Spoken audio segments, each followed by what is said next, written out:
Jeffrey Seif here, and I am really glad that you're there. I'm glad that you're at a place in your life where you're interested in what the Bible has to say, and I'm honored that you're allowing me to be your tour guide, if but for a moment. And these are just brief moments, by the way, and I look to select from the Torah things that I think would really be apropos to my audience. And I'm using for my text, as you might well imagine, the Tree of Life version of the Bible. In particular, I'm using what we call the brick. It is the grand text. It's heavy. It's very weighty. It's the old style family Bible. You can tell it from the texture of the paper, the gloss, the artwork. It has everything that everyone used to have in a bygone era, a family Bible on a coffee table. And I like opening it up. I'm glad you open up any version of the Bible, quite frankly. I'm glad that you're interested in the TLV because it's the work product of the entire Messianic Jewish community. It's the closest thing that we have to a collective telling of the Bible. And it's up to me to share my own reflections, or less a collective telling than it is a conscientious telling from someone who's given his life, principally, though not exclusively, to burrowing into the biblical text. We're at Parashat Toledot. It's a word for generations, and we're at a transition here.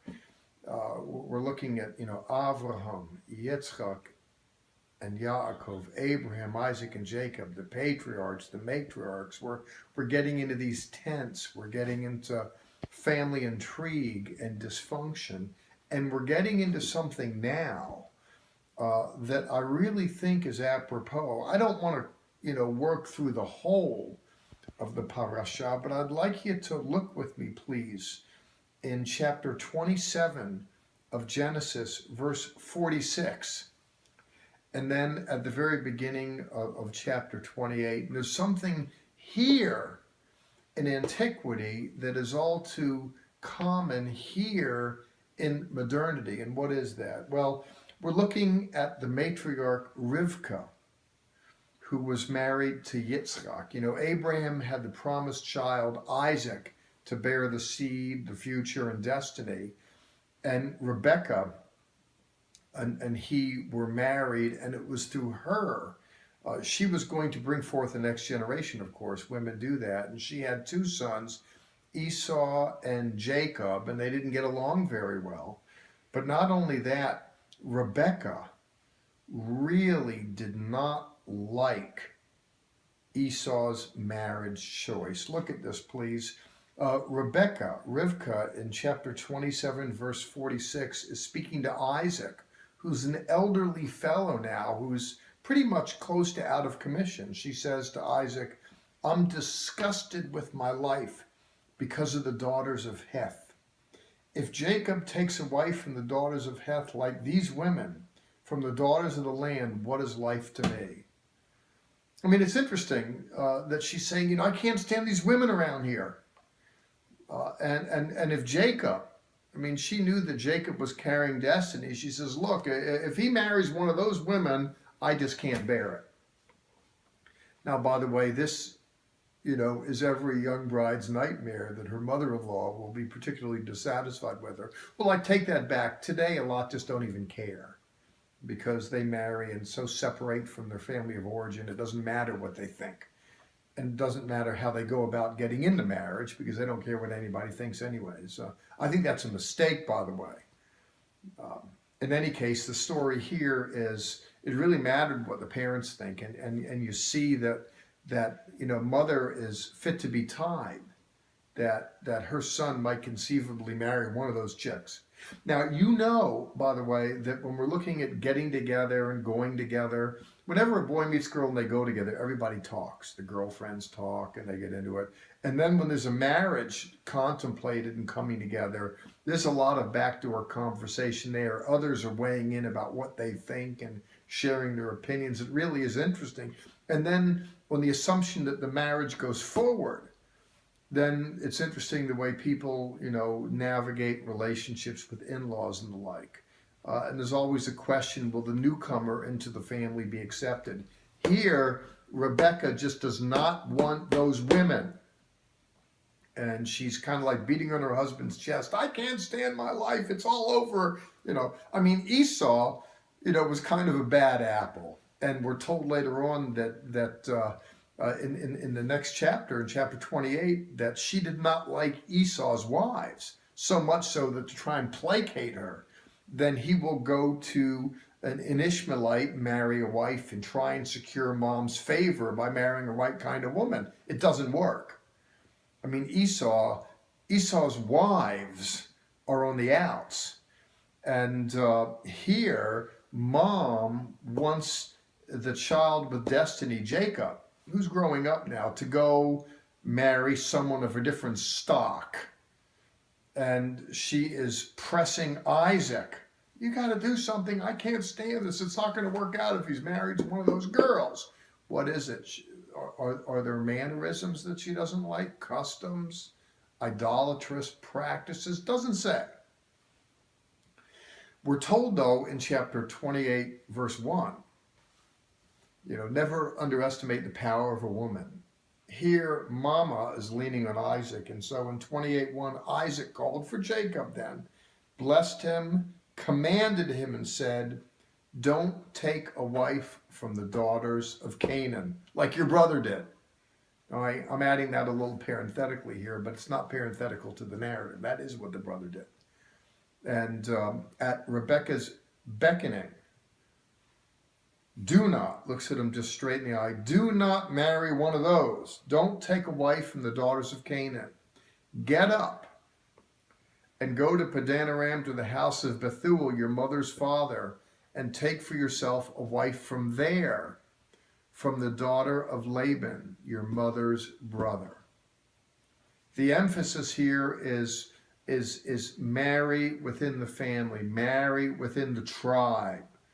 What we're all about as human beings, then, there can be some kind of continuity. There's no division. Vision is a way of thinking. If there's two ways of thinking, there's division. Division just means two ways.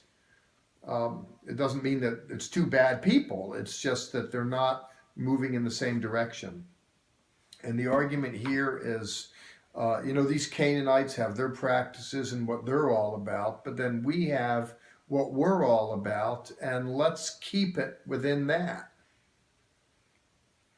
Now listen, I don't know who's listening. I hope someone is listening and watching. Of course, every preacher does. Maybe we'd all get upset if we knew how ignored we were, or how people didn't listen to what we said even after we said it. But listen to me on this, because it's really important for you. It's not important for me. I mean, at one level, I don't care, because so much of my life has been lived. And let me tell you, a lot of people, when it comes to marriage, they don't find a good partner once. I've lucked out twice. Lucked out. My first wife, may she rest in peace, we did approximately 30 years, and she died of ovarian cancer. And the Lord has been very gracious to bring me another woman of my dreams who she just so much heals my soul. I mean, if you have a good partner, that means so much in life. But if it's rotten, listen to me, it'll gnaw away at you, as some of you may well know. Now, you got to marry the right kind of person. What does that mean exactly? What are the implications about not being unequally yoked? Now, you got to think of this, please, that we're looking at Abraham, Isaac, and Jacob. Destiny is going to be ushered through this family line. And in order for that to happen, it's important who you marry. And it was not only important to him, listen to me, it's going to get a little preachy, it really is important to you. Now listen, I know that people are stupid. There's sexual energies, emotional energies. We want to connect at both levels. We don't want to be alone. We want the benefits of all that. And in the pursuit of all that, some people will throw their brains out the window just because they have some attention. There's some party out there and they gel. They get the sexual energies going and the emotional. It's not the right person. It's not from the tribe. It's really important, if you carry destiny in your heart, if you have the Holy Spirit in your life and you have this treasure in an earthen vessel, what you want to do is commend all of that into the next generation, raise up godly seed, and you want to have a partner that's going to be contributing to that war effort, to raise up greatness, to expand the kingdom of God on earth. And for that, You need to marry within the same field of belief. What does it mean to marry within the same tribe? I'll say, I'll go a little minute or two longer. Do I believe in interracial dating? Is the issue here? Don't marry from another race. Well, no, these are Jews. They got to marry Jews. They can't marry Arabs in Canaan. Well, listen, I mean, the idea was to go back to Syria and marry. We're not talking about Jews and Arabs. There are no Jews back then. We're looking at Semites. We're looking at people within the same, there's genetic commonalities between them all, but there's differentiation. The issue is my application here is you want to marry someone, I don't care if black, white, yellow, I don't care rich, poor, what that's all about. It doesn't matter to me.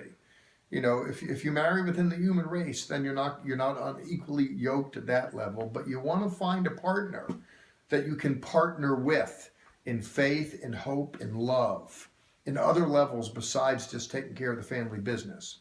If you got a call of God in your life, you want to cultivate that and see where he leads you with that. And if you don't have a partner who's game to go with that, you're going to go somewhere else as a result. You'll never accomplish your destiny.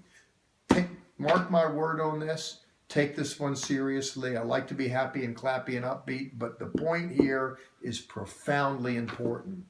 Do not be unequally yoked. For you, it's better to have no marriage than the wrong marriage. You be patient, wait for God, and see how he works it out for you.